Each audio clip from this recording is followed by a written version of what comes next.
So about a month ago, there was this video on the Xbox YouTube page where one Keith David asks the begging question, "What is Starfield?"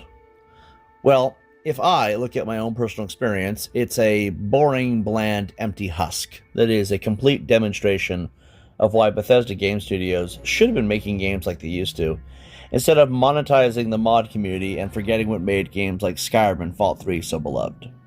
Mods were once free and kept their games alive for decades by promoting fun and creativity, instead of over-obsessing on making money through invasive capitalism, resulting in mods with no soul, which is now most mods made these days, and the old mods don't really work anymore.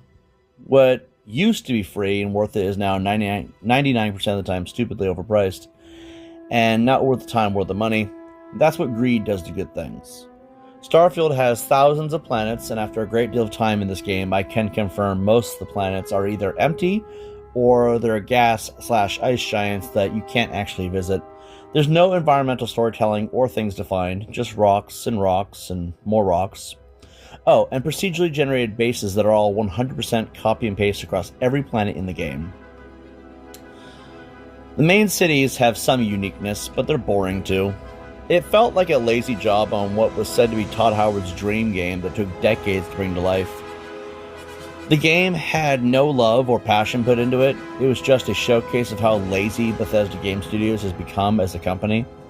I highly doubt there's enough reason to ever do Starfield 2, and Elder Scrolls 6 feels like a game to avoid considering the details around that are so barren, yet everything, and I mean everything else, says to run and don't look back.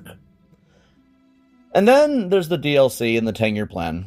The DLC Shattered Space was abhorrent and a complete ripoff.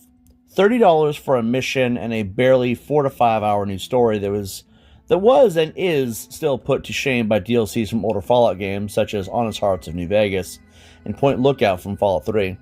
Bethesda shouldn't be allowed to charge money or keep money unless the product actually has any worth. Just a new mission and mini fetch quests? $10 tops. If it has nothing exciting or interesting and adds nothing new to the gameplay or overall experience, knock another $5 off. These are digital products, so knock another $3 off. Make games fun or don't charge money as if it is. This is why review codes and copies need to come back. Transparency is needed. The Witcher 3 DLC gave us massive new world spaces and so much new things to get immersed in for $20. I wiped my ass with Shattered Space. Honestly. And the 10-year plan. Ugh. If mods weren't so hollowed out to become a cash grab, maybe that would have been possible. But Starfield is dull, empty, hollow, soulless, and it has no real life to it. It feels like it's trying to play it overly safe, and it feels like it's afraid to try something exciting.